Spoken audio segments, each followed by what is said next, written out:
Welcome to the Meez Podcast. I'm your host, Josh Sharkey, the founder and CEO of Meez, the culinary operating system for food professionals. On the show, I'll be interviewing world-class entrepreneurs in the food space that are shifting the paradigm of how we innovate and operate in our industry.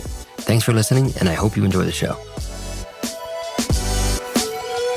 Yo, they say art mirrors life with every stroke of the pencil. I'm giving you folks a glimpse into. My guest today is the current Chief Operating Officer for Jose Andres Restaurant Group, as well as the founder of the Hospitality Multiple, HMX for short. Ron Parker built HMX to help democratize access to capital for hospitality entrepreneurs across the country. The platform already has hundreds of the best chefs from around the U.S. signed up, as well as professional services like technology, real estate, design, construction, and more. It's also a place for mentors and a place for investors to find really talented chefs.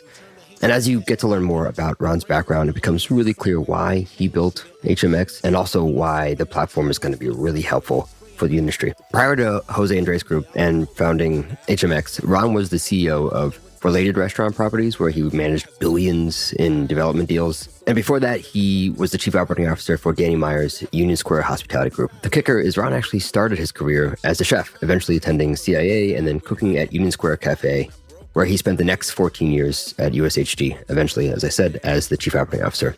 Ron and I talk a lot about why chefs make great entrepreneurs. We dig into everything that you're going to want to know about HMX. And of course, we talk a bit about the culture and the enormous growth happening with the Jose Andres Group as a whole. You can check out HMX at www.hmxus.com. And as always, I hope you enjoy the show as much as I did. My mama says I'm talented, imagine I require. My heart's only desire, create art you acquire all I need.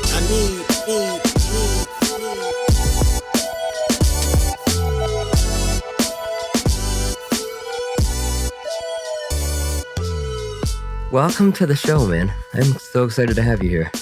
I'm excited to be here. Thanks for the invite. Yeah, absolutely. I know you're a very busy man, and now even busier than before. So we'll try to keep this tight.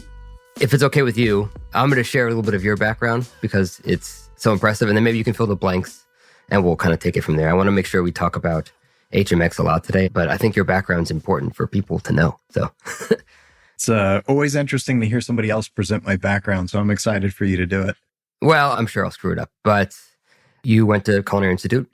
And you also went to college in Colorado for a while. I'm not sure everything that you studied there, but then you were at USHG, Union Square Hospitality Group, for like 14 years, eventually as a Chief Operating Officer. Moved to Related Restaurant Group, which is a subsidiary of Related Properties. And you were the CEO there, curating properties, managing, the portfolio, all that jazz. You are currently the Chief Operating Officer of Jose Andres Group, formerly known as Think Food Group, and the founder of Hospitality Multiple Exchange, which is a big part about why we're talking today. You started your career in kitchens, right? Cooking. Yeah. I was the great disappointment with my family because my father absolutely refused to let me go to culinary school. They didn't think it was a real career. So after college, I got my business degree, and they were adamant that I go get a master's in business. And at that point, that's when I felt like I was old enough to make my own decisions. And they weren't wrong. I think my family was genuinely concerned, and I'm sure you have a similar background with your family. They were concerned how hard the industry was going to be, and that even though I had a business degree, they thought it would be better for me to go into business. And ultimately, that's how I ended up landing at Culinary Institute, because I cooked my way all the way through college. I think they thought I would just get it out of my system. But after graduating, I was adamant that I wanted to go to CIA. And that started my path in the industry. So good summary, by the way. You got all the key highlights. Well, I got, the highlights. And by the way, same, my father wanted me to go to Wharton. He passed away before I decided to go to college, but I'm sure he would, he did a little bit of a turn in his life.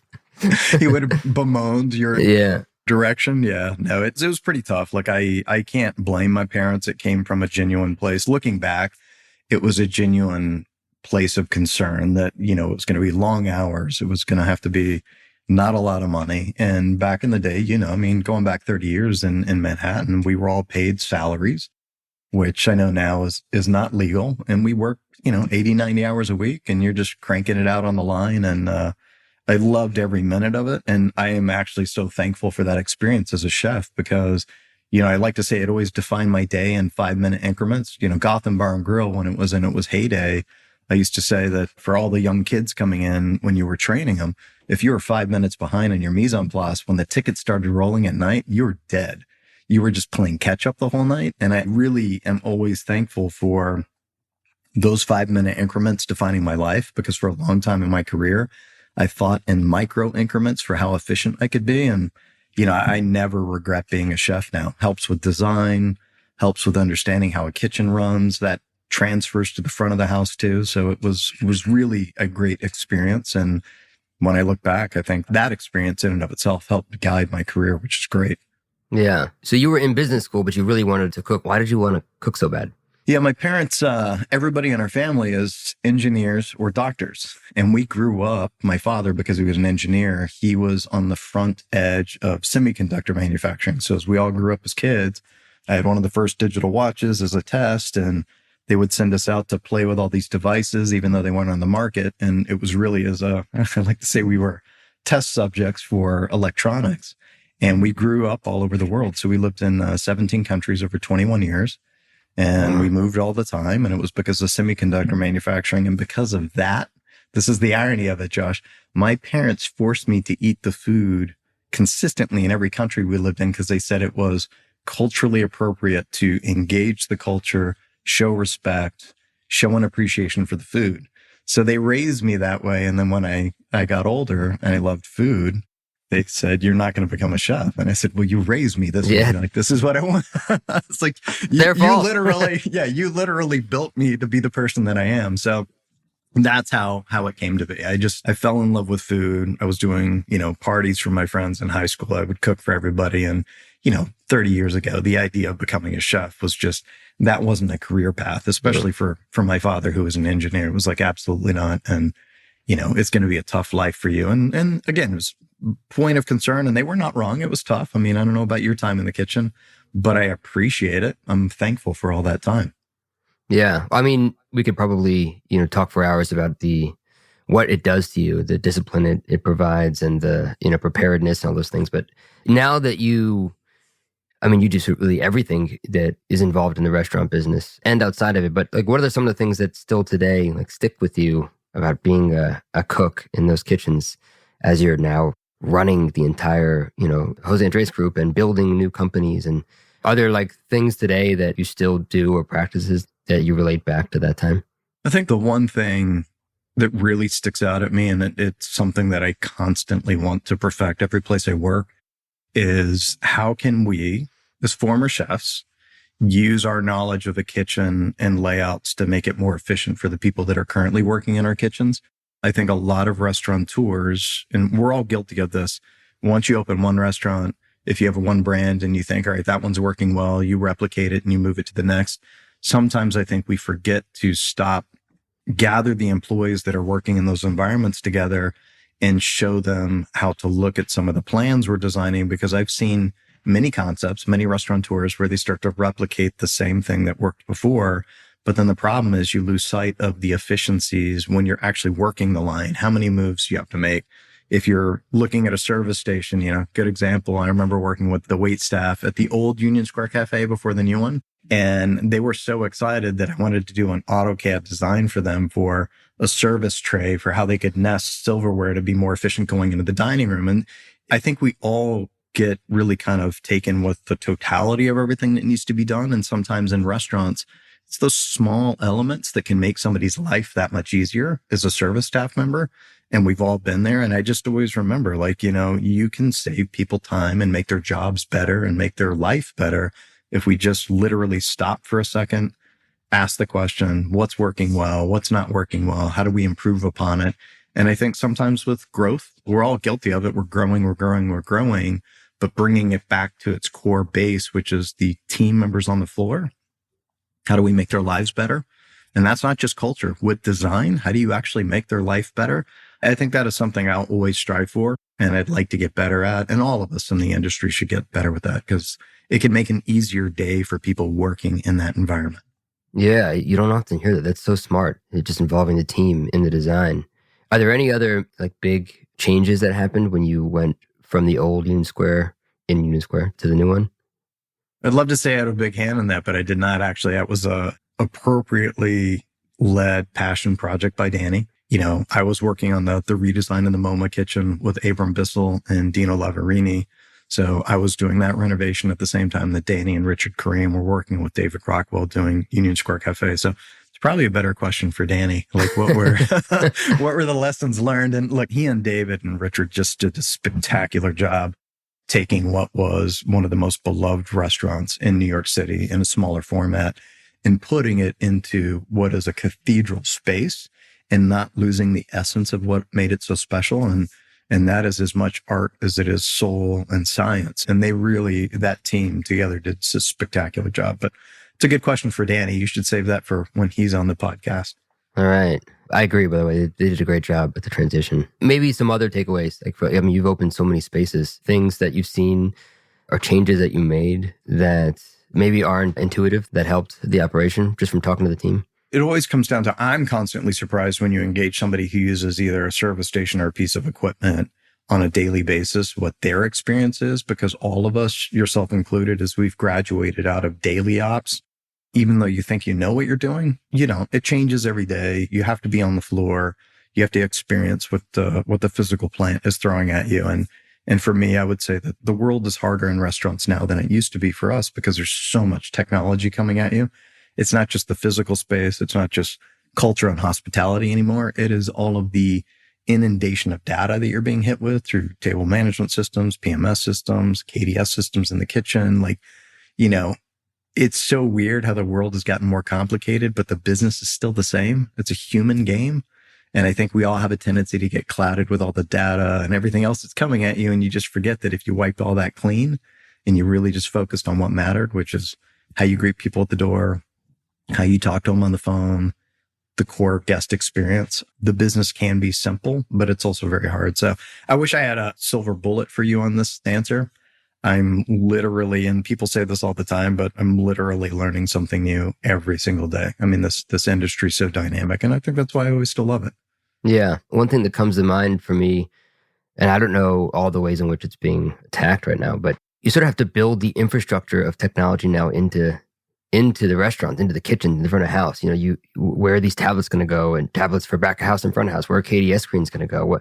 There are some restaurants building robots, and you need you need a completely different build for that, or a rebuild if you already have the restaurants. I imagine that's now a part of the sort of the zeitgeist of design, of thinking about how you incorporate those things into the design.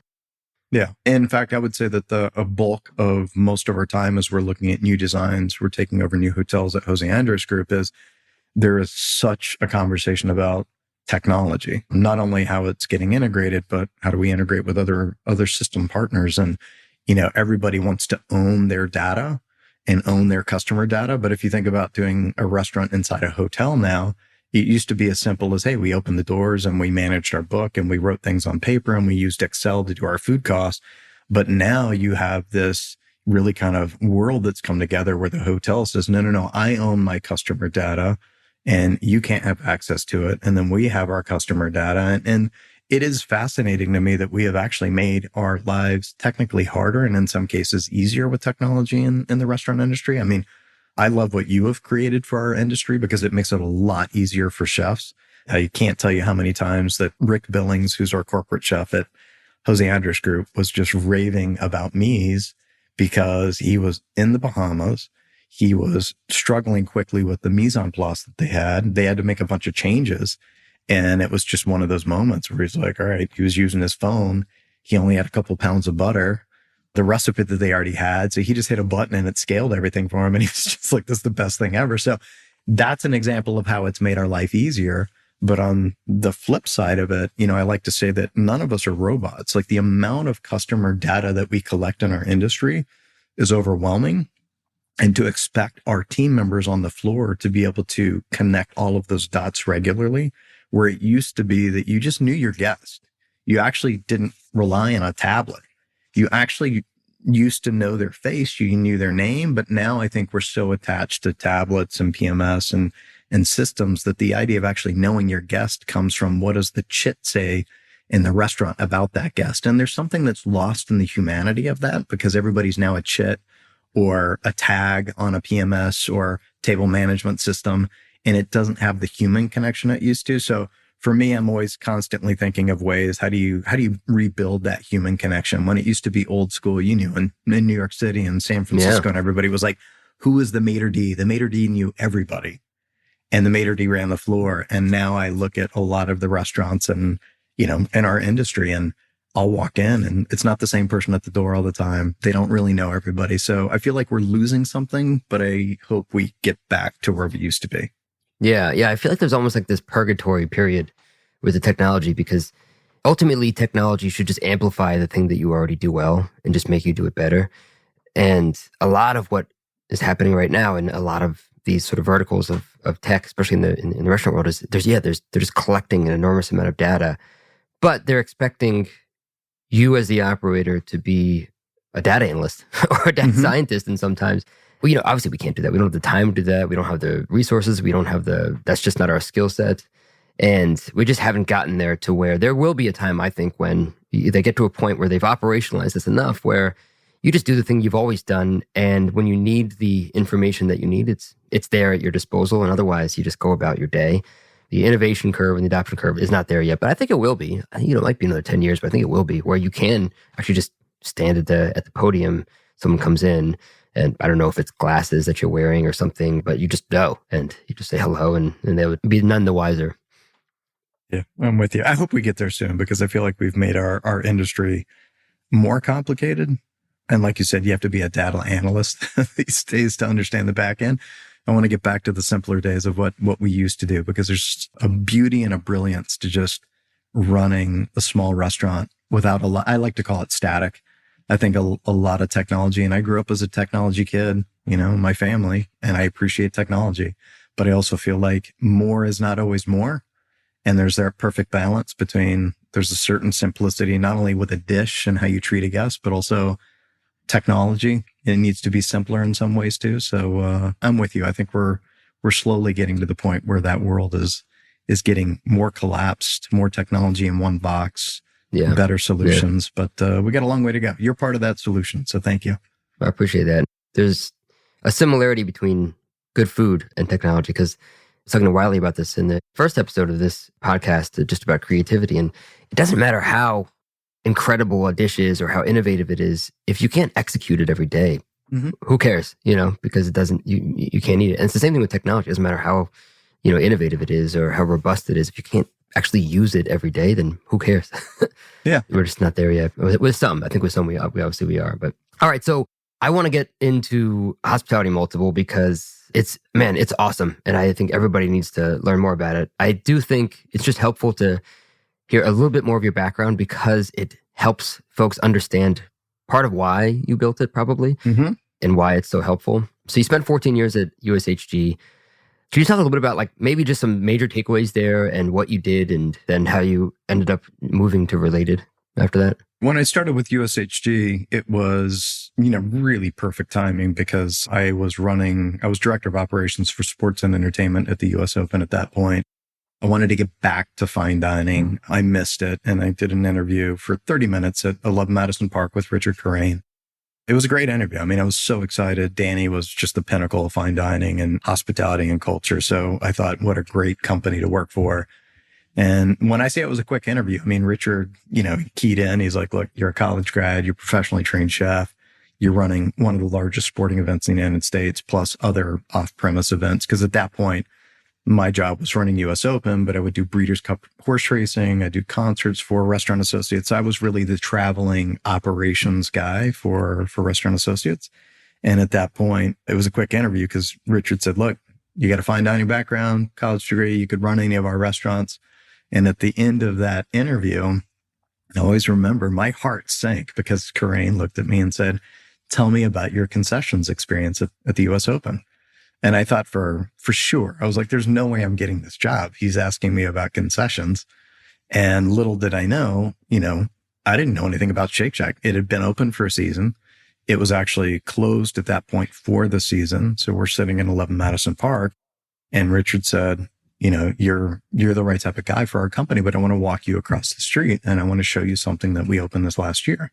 So we walk across the street, and then I felt a little better about him asking me about the concessions experience, because I was like, there's just no way he's giving me a job. He said, this is called Shake Shack. We opened it this last year.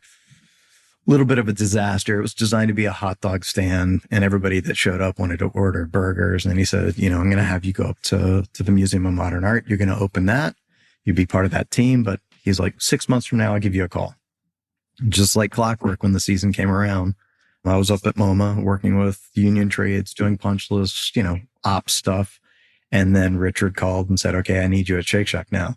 And that's where the evolution began. It was that beautiful, balance, I like to say, where I finally learned in my career, how does fine dining influence casual cuisine? Because everybody always forgets that a lot of Shake Shack was birthed out of the 11 Madison Park private dining kitchen. Mm-hmm. Yeah. And it used to be back in the day that people would run across the street all day long with pans of burgers and things that they were bringing from the PDR kitchen. And that's how Shake Shack was started. And so ultimately, for the first 7+ years, it was always working with Shake Shack until it hit its growth. And Randy Garutti, God bless him, he raised his hand and said, I believe in that brand. And Shake Shack couldn't have a better champion. I mean, watching Randy lead a pre-shift is like watching the best college football coach rally the team. So, and that's really what that brand needed. So I would say, Shake Shack was a great experience, but I had the benefit because of Danny and everybody in the company to move around the organization, started sports and entertainment, built the catering division and ran the catering division, worked in fine dining restaurants and openings. And so I would say the biggest takeaway from working in that type of diverse environment is always kind of operationally going back to setting up systems and processes for opening. And that every opening, you just need to keep looking at a critical path document. And then once you finish the opening, you go back and you do a postmortem with the team to say, okay, how could we do it better? And it is that technical. And I mean, it sounds not exciting, but it's just constantly having a consistent task list. It's no different than being in the kitchen. I always like to say, what's your mise en place? When do you have to get it done? What's the timeline? That training in the kitchen, I think, actually helped me get prepared for operations and to be very task and detail oriented and timeline oriented. And we can all still get better with that. So, my experience with Danny is something I'll always cherish: the culture of the team, the growth of the company. And ultimately, when I left USHG, I wasn't planning to go into development. The reason that I actually ended up starting the conversation after I left the company was the developer is somebody we had been doing work with. So we had been doing some consulting work for Hudson Yards. That developer at Related was a minority investor in the sports and entertainment and catering division that I launched. And when I called them to let them know that I was departing, their request was, hey, we'd like to talk to you. So I went to 3 different dinners over many, many months and never planned to go into development because I'm a chef. I'm a chef and an operator. I don't know anything about development. I do know how to write a lease. I know how to underwrite a lease. And ultimately what happened was they had been entitled on roughly $23.5 billion of construction across the United States. So, the one thing about Related and these large developers, it doesn't matter who it is. I don't think a lot of people realize that they spend years, in some cases, hundreds of millions of dollars trying to either assemble the appropriate amount of land or get the approvals to build. And that takes a long time. I mean, and this is stuff that had been happening for, I want to say 7+ years. And just like clockwork, Related landed one project after another. So I found myself sitting at the table with Steve Ross and Ken Hemmel, 2 partners of Related, 26+ years. And their pitch to me was, we have almost $23.5 billion of construction that is going to be underway at different phasing, but all of it has hotels, restaurants, heavy F&B, because the world has dynamically shifted. The more that we've become a technical society and people are engaging, it's ironic, we call it social media, but you're really not connected. You're digitally connected. What's interesting is the thing that is bringing people from their homes to the offices or to these city centers is our craft. It's hospitality. It's F&B. So I never in 30+ years could have imagined the arc of all of our careers that it's actually food and beverage that brings the community together. I think it's always been, but the more that the world has become more technically disengaged, even though we're engaged, the way to bring people together and have that human experience is always going to be through food. So I like to say, no matter how much AI is out there, and yes, we could probably teach robots to cook for us, the one element that's always going to be a beautiful human connection is the table. And it doesn't matter what culture you're from. It doesn't matter what your background is. The ability to sit at a table and talk to people and engage in conversation and share food and culture together is something that's never going to be replicated by technology. And that's the beautiful part of where we're at. So that's how I ended up at Related. It was exciting to see projects where, as a chef, I don't know about you, first time somebody said, look, here's 240 acres, 10.5 billion of investment in Santa Clara in California and these buildings. And you tell us where you want a coffee shop, what the F&B should be in the hotel. Like that's like being able to paint a canvas. And as a chef and an operator, it was the most exciting thing for me because I'd never had that opportunity. So that's how I ended up at Related. It was that exercise. And then COVID, of course, changed all of our trajectories in the industry. It knocked everybody's legs out from under us. Yeah, that's so cool. Also, though, I'm sure a lot of pressure. It's a lot of money to be deployed that you need to now sort of, convert into successful operations. Did you have to assemble a team for that as well? How did that work? I inherited a small team. I mean, for a large organization, obviously it Related. There's a significant amount of talent with not only financial underwriting, construction management. The project managers in that company are just absolutely brilliant. I definitely can say I've worked with some of the brightest people in that organization. Same with USHG. Culturally savvy people at USHG, very attuned to emotion and what matters. Danny always used to talk to all of us about what's essential. I think that's one of my biggest takeaways from working with him is, don't just rely on your technical strengths. You need to sometimes back up and really think about what are you creating and what makes what you're creating essential. And I think that's a great lesson for anybody, no matter what industry you're in. Flip the page and go to Related, just the technical expertise and, wasn't a lot of emotion behind it in construction and development. It's a pretty hard knocks industry, but the quality of the talent and the brilliance of the people that they have to assemble to create, whether or not people love or hate Hudson Yards, the coordination, engineering, and the amount of people that had to come together to build that project is really awe-inspiring on a global basis.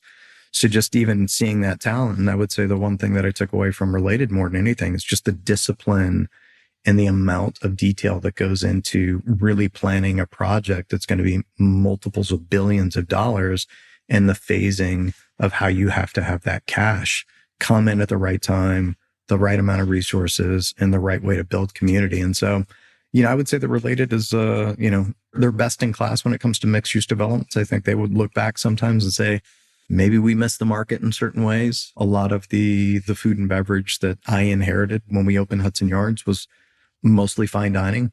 But then you had 47,000 office workers who only had less than an hour for lunch and they can't sit down at a table. So again, we all live and we learn. But, I would say at Related, I learned more about real estate than I ever could have learned working 20 years in our industry. So it complemented my ops experience with now I feel like I know enough to be dangerous with underwriting real estate and assets and leases and all the things, the trips and falls that we ran into in the restaurant industry without knowing enough about how to underwrite projects. So I think it became a good balance for my career. This podcast is brought to you by Meez, the culinary operating system for food professionals. As a chef and restaurant owner for the past 20 years, I was frustrated that the only technology that we had in the kitchen was financial or inventory software. Those are important, but they don't address the actual process of cooking, training, collaboration, and consistent execution. So I decided if it didn't exist, I'd do my best to get it built. So the current and next generation of culinary pros have a digital tool dedicated to their craft. If you're a chef, mixologist, operator, or generally if you manage recipes intended for professional kitchens, Meez is built just for you. Organize, share, prep, and scale your recipes like never before, and get laser-accurate food cost and nutrition analysis faster than you could imagine. Learn more at www.getmeez.com.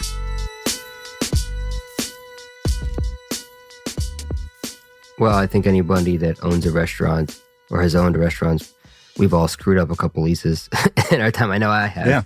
Are there things that are different today about negotiating leases that you're seeing in the market, or are there ways that you approach leases that you think would be helpful for folks to hear? Yeah, I think it's one of the things we're about to launch on HMX is we're going to take a page from our friends at Y Combinator, who I love, respect, and have always followed. And how do we start to open source more of the mind share for our industry? So we're going to have downloadable lease template guidelines. And it's not a lease as much as best practices. And I want to make it open source for all of us because, Josh, you have some experience of things you either did well or you didn't do well that you learned from. I want to create a repository for all of us in the industry so we can share best practices with things you should look out for in a lease, simple things that maybe you don't know. A lot of people don't really understand what percentage of your total revenue should you cap out on a lease when you're looking at your underwriting. So my goal for us in our industry is to create more of a community where we can share that knowledge and just give it to people, not necessarily charge for it because, restaurants, I like to say it takes 1,000 different tasks to open a restaurant. But if you sign one bad lease, kills the concept. And it's not just about the lease. There's so many variables in our industry. And not to say that it's unique to us. Other industries have a lot of variables, but I think it's a capital human intensive industry. And you could have the best concept. You could have great traction, great community, doing a lot of revenue. But if you didn't sign a good lease, then you're either working for a landlord or you're actually not even going to make it because you don't have enough money to pay your rent plus pay all of your expenses. So for me, that was really the impetus for starting HMX. It was looking back on at least my career and friends that I have seen that had beautiful, amazing concepts that sometimes I would look at and say, God, I can't believe they closed. And it was just because either their underwriting wasn't correct, they didn't have the right resources, they didn't sign the right lease. And, I think I've always taken a little offense personally because I love this industry that the metric is always 1 in 10 restaurants will make it. And then we have a bad rap for not being a good industry. And then quite frankly, using Danny as an example and what he did with Shake Shack, you can do really well in this industry. You can make a lot of money, but you also need a lot of guidance. I don't think we as part of the community have done a really good job looking at each other to say, how do we pay it forward for people who are coming after us? And the restaurant industry is so known for get in my kitchen, stand on my front door. You're going to learn how I do things. I don't think that's a great way to be just passing institutional knowledge. That's hand-to-hand combat. So that's the idea of HMX. It was a lofty goal. I always said, look, if I could do it and eventually one day break even, that's my idea of success. That's not a business plan people want to invest in. That's not why I started it. For me, it was to try to give back to our industry and work with people like you and other people I keep connecting dots with. How do we actually make it better? Not necessarily easier, but better for the generation that's coming after us. And I feel like we have an obligation in our careers to actually pay that forward. And that's the idea of HMX. How do we give them tools that they can maybe make fewer mistakes? Yeah. So HMX, you're mentioning hospitality multiple. So let's get into it. And there's 4 elements to it. If you go to the site, there's invest, connect, pros, and mentors. And so overall, you're just providing a platform to help the industry to provide resources and connect folks. But is there sort of a overall goal in sight that you have for this? And also, I think it's very clear why you started. And that's why I wanted to ask you about your background of like how to find talent when you're developing, how to make sure you're signing the right lease, because if you sign the wrong one, especially early on, your whole business can go down. Was there one defining moment that was like the impetus for like, shit, I got to start this. I have to start it and I got to start it now? There wasn't a defining moment. I just found myself at related. So I'll use the Santa Clara project, which was one project. It was $10.5 billion of construction, 240 acres. We had roughly 75 locations to program for F&B. So a nice canvas to work with. And I just found myself really spending a lot of time having to reach out to friends, associates, colleagues I'd met over the years. It was a very manual process. If you can imagine programming different restaurants, I always thought there has to be an easier and faster way to do this. And it wasn't about being lazy. It's just that you would engage one restaurateur for a hotel. You would talk for 2 or 3 months. You'd probably talk to another 2 or 3, figure out what deal works better. And that's just one location of 75. So for me, I thought for restaurateurs, I have only worked for 2 companies that could afford to have a business development department. That is a nice to have item, but it's an expense a lot of people can't afford until their company is big. Yeah. And so Danny had a business development department. Jose Andres Group has a business development department. I've never worked with other other companies that, somebody just wears the extra hat and you probably wear business development. So that's how it typically works. And that was where the idea came from. It was just this idea, how do we make a platform that people can get business development from? And the purest goal, the original goal for me was really, how do we create a platform that helps people raise capital? And I like to say, look, hindsight's 2020. My ignorance was just simple, that I had a lot of friends that had a ton of talent, but they never actually get to own their own restaurant, because if you don't have a great family network of people that have the ability to contribute capital to you, you could have the best idea, but there's very few people in this world that are going to say, hey, Josh, I love you as a chef. I just met you. I'm going to cut you a check for $1 million so you can open a restaurant. That doesn't happen. So if you don't have the family circle, I like to say the ability to pass the hat, there's a lot of people that put their lives in our industry that'll actually never own the benefit of what their talent is creating. So I just wanted to try to start something that helped people on a crowdfunding platform bring their ideas to life, maybe go from store 1 to store 2 or 3 or 4. And then, of course, there's plenty of people in venture capital that once you get to store 4, they call it proof of concept. They're happy to start writing you checks. Yeah. I also felt with venture capital and private equity, they have 2 good things that they provide: strategic vision and support. But then they also are in the game of, if they see a good idea, how do they get the most equity for the least amount of money? And that's just the nature of capitalism. Like, that's how it works. And I was hoping to change that dynamic by giving the entrepreneurs the ability to decide what they wanted to give away. Like, so when you're on HMX on the invest portion, they get to decide what type of equity they want to provide. It could be no equity. It could be perks. So it really puts the control back in the hands of the artist who's creating whatever they're doing. And HMX isn't just about restaurants or quick serve. It's hospitality technology, a world that you know very well, consumer packaged goods, direct to consumer goods. Like, that's really the idea. It's the whole spectrum within hospitality that you can raise for. And that was the pure goal. And the reason that it changed and turned into, I like to say, a 4-legged monster, I kept hearing Danny's voice in my head as we were developing this, because it took 9 months to get approved with FINRA and SEC. And for anybody who goes through that process, I can tell you it's a little painful. But becoming a registered firm, Danny's voice kept coming to my head: is what I'm creating essential? And the answer was no.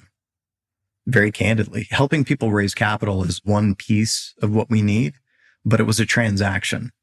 And I've always been very concerned. If you create something that's just transactionally based, that lacks emotion. And yes, a transaction is necessary, but how do you actually build things that help the community? And that's how the site ended up growing.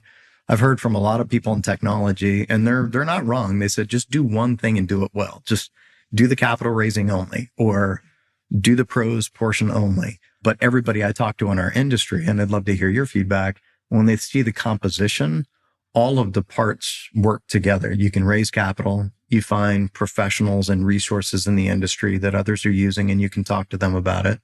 You can, as a chef or a restaurant group, create for free. It's a digital website and basically a marketplace where you get to post what type of business development opportunities you want. And for the people that are coming on the platform, if it's Marriott, Vornado, Related, American Airlines, people looking for culinary talent, when they fill out their form, it matches the profile of the talent that we have on the website with the company that's looking for that talent. So I like to say it's a business development digital resource, and you don't need a department, and it's there for you for free. So, that was the goal. And, maybe in a world of technology, looking back, it's probably a little unruly, but people seem to like it.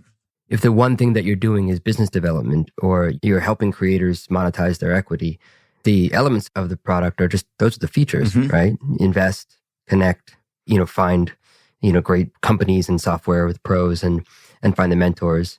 Maybe we could just, at a high level, you're helping chefs and creators find investment, and then also helping them understand how to make sure that they do the right thing when they know sort of what steps to take when they invest. You're helping developers find talent. And then you're also helping companies that are in that ecosystem become discoverable to those creators and developers. And then you have the mentor part as well. Yeah, I'm glad you mentioned mentor. We haven't promoted it. We haven't talked about it. We're about to actually launch it. We've had people signing up. And what's fascinating, Josh, is that part of the site, absent any promotion, has the most hits regularly and people signing up for it. So what I'm realizing is that there is a definite need. And in the mentor part of the platform, there's no transactions to it. This is us connecting mentors and mentees. We've been actually on a roadshow as of late talking to various mentors for what matters to them and how do we find the best mentees for them? Because, if we do our jobs correctly, we will make their profiles just match. And then we're not shepherding anything. I don't want us to be in the middle, but what I'm starting to realize is that in our industry, even people that you and I would consider to be mentors, sometimes they want to talk to people within their peer group. So like Jose Andres, that guy carries the weight of the world on his shoulders. And on occasion, he might want to go talk to Danny Meyer or somebody else to compare notes. So it's, as we all go through life, I think we seek guidance and familiarity and maybe just throwing ideas off each other with people who have been through a lot of what we've been through, but we all have different perspectives. So I think even within the world of mentors, of people that we all know and we trust and we see on TV or they're successful restaurateurs, they need a network to compare notes with each other. So we're right now in the process of, it'll look a little bit like the Connect portion of the site. So when you're on the site, the profiles will be there, but we're really trying to spend a lot of time on making sure that the UX really connects the right type of mentor and mentee so they can help each other. Yeah. I don't have a clean answer for what that's going to look like because every time we talk to a mentor, it's a very different perspective on what they're looking for. So it's exciting. And it's exciting to know that part of the site seems to have a lot of the attraction to people who are looking at the site because they all are looking for additional guidance. And we just don't have anything like that in our industry right now. Oh, yeah. I mean, I can tell you firsthand as an entrepreneur and a founder, it's desperately needed. I'm a part of a really amazing shout out to this group called Hampton Group. It's a group for CEOs and a place for us to just connect and talk. And we also have smaller groups that we break out into and we just ask questions and compare notes. But there's not a lot of that. And especially in the food business, there's even less. So I think there's a huge opportunity here to help folks because, there's so many things that we have questions about Jose Andres, he carries the weight of the world on his shoulders. So I can't imagine the type of questions and notes he's comparing, but when you open your first restaurant or you've opened your 10th restaurant, there's things that you need to know that you haven't done before that someone else has done. And if this can be a place where you can find that, that's incredible. Yeah, that's the hope. That's the dream. And I feel like we all want to give back. I know you want to give back. I know a lot of us that have been in this industry for a while I want to make sure we're leaving better footprints for others to follow. Because it's no matter how well we do that, it's still going to be a tough industry. Yeah. How do chefs or professionals, I'm sure mixologists and any sort of, food professional and investors, how do people get involved? So it's pretty simple. I'll call it the cost of entry. You can go to the site and pretty much look at almost everything. If you want to start engaging or talking to others, the price of entry is you enter your email address. If you come to the site and you want to issue your brand and you want to raise capital against it, you sign up and you send in a form. We do provide some vetting criteria. Although we're not a fiduciary, we're a hosting platform for investments. I feel strongly, at least to protect investors, that somebody who's going to list on the site, they have to be four-wall cash flow, in business for a long time. If you've been in the business for 30 years and you're a restaurant group, that's where we allow a little freestyle that you could come to the site and actually present a new idea. But for the most part, you have to have a business that is already operating. I wish we could crack the code on how do we take great talent and make it that they could raise capital. And let's say you worked for Thomas Keller for 10 years and then you worked at Noma for 5 years and you obviously have the pedigree. I think that would be a great code one day to crack, but I just don't think, there's not going to be enough people out there willing to just start throwing down money on people who are just doing their first one because it's super risky. Right now we're here for anybody who's at store 1 that wants to try to get to store 7. And then I think after you're at that point, the goal is that you're probably going to be picking up people in venture capital and private equity that have other resources. Mm-hmm.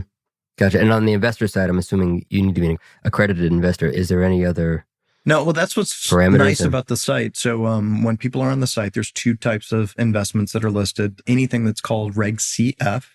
So that's what FINRA likes to call crowdfunding. Those are built for non-accredited investors. The underwriting. Oh, wow. That's awesome. So the underwriting is that there's a lot more rigor that goes into the underwriting required to get somebody listed on a Reg CF basis. They can raise up to $5 million in capital. It typically takes, if they have all their paperwork and everything in order, then you could probably get them up and on the site in 30 days. And those dollar increments are typically much lower. A lot of the sites that you'll see out there, if you go to Start Engine is a spectacular site, WeFunder, a lot of them, they started this industry, but we're trying to specialize specifically for hospitality. A lot of the CF that you see out there is typically $500 or less. Now, doesn't mean that an investor couldn't write a check for $10,000, but they usually make it low dollar increments and they add perks so that people, feel like they're connected to a brand. Yeah. They want to see it. They want to see it win. The next evolution is called Reg D. So that is where you're accredited investor. You have to attest that you're an accredited investor. And then that means that it could be unlimited. You could raise 300 million on the platform if you wanted to.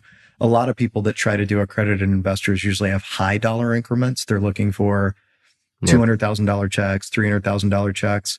That part of the capital markets right now is tough because, I like to say that we're in a capital market right now with interest rates and what's happening in the world where the really big players are still out there. I've talked to a lot of people in the last 6 months as I'm talking to them about some of our issuers who are doing Reg D offerings. A lot of big players are saying, if you need a check for 30, 50, $100 million, I got you. Any of the smaller stuff, it's brain damage. The same amount of effort goes into writing a $5 million check as 50, but you got a lot more hand holding. And then what's funny is so the middle is completely locked up in the market right now. And then if you go downstream and you start getting into investments of 100, 500, but you're literally collecting a couple thousand people, that market is still very vibrant. So people are willing to make small bets and be connected with brands that they love and they trust. And then you got the big players out there, but the middle of the market is, I like to say, thoroughly constipated right now. I mean, nobody is moving. And so what I'm doing is we've been getting a little creative. Banks over the last couple of years have what's called custodian services. And not to get too technical, you as an entrepreneur, what most founders don't want to see, they don't want to have a cap table that has 2,000 investors. And so what we're doing now, and this is to help people, is these custodian services make it so that it collapses. You could bring in 1,000 investors at $1,000, collapses it into one line item on your cap table. So it doesn't look messy. It won't scare VC or private equity companies away later if you grow. And then that service is something that people are really interested in. So it's a very, I would say the learning curve in capital markets has been pretty intense for me because I jumped into two things I didn't know. A lot of technology. I grew up in a tech family, but jumping into tech is totally different. And then I jumped into the deep end of the pool with FINRA and SEC and capital markets. So, learning and figuring it out. Yeah, no, it's great. And I'm seeing a lot more of these SPVs, like syndicates, happening rather than the institutional investors directly, a lot more for that rate. Obviously interest rates went from 0 to whatever they are now. I mean, it keeps growing. So it's great that this instrument is available. And I would advise folks to check it out because you're right, is the middle of the market at the moment is a tough one. So. It's interesting. We have amazing people on our site right now, and, we're shifting gears. I'm trying to let everybody know now that there's this new custodian service that can be offered by banks. What's nice is I'm trying to let everybody know, look, don't just search for the few large check investors because they're hard to find right now. Because unless you're raising a ton of money, you're just going to have a hard time with that. And now it's really, how do you actually engage people with perks and things that get them excited about your brand? So I can tell you some stuff we have coming up where we're digitizing. So almost like the Apple Wallet, you can get like a little card. So we're making it so that if you made an investment in a restaurant and it was 1,000 or 5,000, you'll get a push notification with the digital wallet that's unique to that restaurant. It'll have a phone number and a link so you can make reservations, and you can tie all of these perks to it. So what's cool is, let's say you threw $1,000 into a restaurant, Josh, it would give you early access to reservations before the public has access to it. You can put in your VIP status. Maybe it's champagne at the table. So what's kind of fun about our industry is that you can actually attach more human connections and excitement to the investment. So not only are you getting an investment, but you're getting perks that you get to experience with family and friends connected to it. So I like that. I think that's a thing that would work well for new restaurants opening. Because if you could think of going to a new market and you get, I don't know, $2,500 investors who they're going to get to come to friends and family. Yeah, they're going to get early access to tables in perpetuity. Maybe they get discounts. Like, they become part of your family and part of your fan base that are actually going to talk about your restaurant before you even open. So I think it's a good way to provide that extra bridge capital that restaurateurs need when they're doing, development deals with landlords and stuff like that. That's the hope. I 100% agree. And, with restaurants, you have something tangible that you can provide, unlike technology where a little bit different. And I totally agree. It's an awesome opportunity. So you have these sort of 4 sectors. So there's a lot of stuff going on right now. And obviously you're running Jose Andres Group as the COO. I mean, what are you most excited about right now? Full candor, I'm working on a patent that I'm really excited about for our industry. So What? I'm not even going to get it's a technology. Can you talk about that? Yeah, I will always and will continue to push hospitality multiple just as a resource for our industry. Did not start it to try to make money. Just want to feel like after I leave this industry at some point, I'd like to be able to look back and say that all of us collectively together tried to make it better for others. So I won't beat that horse anymore. My job at Jose Andres Group is full throttle. When I say it's 99.9% of my time, I have a really good team at HMX. I'd like to say that I've orphaned them to some extent. And they're like entrepreneurs, it's a startup and, everybody wears 15 hats. They're doing a great job. But with Jose right now, I can't say enough. With what he's doing for the world, I'm giving him as much as I can give him of my time. And, I think one of the things that's difficult, we always talk about balance. There is no balance right now. It's full time, all the time, 100% all in between HMX, but Jose Andres Group. And Jose Andres Group it's a lot of work. It's 37 concepts, 9 different markets. We will double the size of the company in the next 2 years easily. So it is on a significant growth path in a good way. And quite frankly, with Jose, I mean, he's superhuman between the work he does for World Central Kitchen, the work he's doing with media and the restaurant group. My job is to try to hopefully make some of his world a little easier. And I feel like the more I learn working with Jose, I can take some of those learnings and hopefully put it into Hospitality Multiple. But the patent is literally, truly, it's an opportunity to connect that digital world that I was talking about with what happens on the floor of a restaurant so that there's more human connection with team members to be able to enact hospitality. So I don't want to go down that rabbit hole because, it's a whole, that's a commercial product as opposed to, what I'm doing right now is for the love of Jose and Jose Andres Group and the love of Hospitality Multiple. The other idea is like a retirement idea. Oh, all right. I gotcha. It's funny. I think my retirement is going to be a restaurant just because Nice. I enjoy it, but not as a way to... just to touch on Jose Andres Group a little bit, there's a lot of tentacles of the business, by the way. There's the restaurants, but there's a lot of other things going on. Is there an overarching strategy right now? Very much, yeah. Of the company? Yeah, very, very clear strategy. I mean, a lot of the growth over the next 3 to 5 years is, one, it's already fully committed. The next 2 years are completely contracted. We're already 3 years out. So we know it's not aspirational growth. I mean, it's on paper. It will be a lot of hotels because what's beautiful about a hotel is you get a lot of different operations. You have in-room dining, you have banquets, you have restaurant concepts, you have casual, you have bars. We like the diversity of that type of portfolio. So you'll see Jose Andres Group doing a lot of growth with hotel groups. But in addition to that, we've had a brand, and this is the reason that I actually joined the company is, it's an internal, I'll call it language that we use. We call it fast good. Fast good are all the quick casual concepts that Jose has created over time. And so the goal is, how do you actually look at those concepts and start to replicate in certain markets? And what's beautiful is if you can imagine the infrastructure needed to support a hotel and multi-unit market in a market, you can take that same infrastructure and then you can deploy a lot of fast casual in the same market. So that's the strategy. And then what's overarching with that is there's Jose Andres Media that was started a couple of years ago. Jose is doing a lot in media that shines the light on the restaurant group. So it's kind of cool that we benefit from the fact of, you could see a product on TV that Jose's talking about, And that same product could be sold in one of the restaurants, which is kind of neat. So it actually connects the media space to the physical space for guests.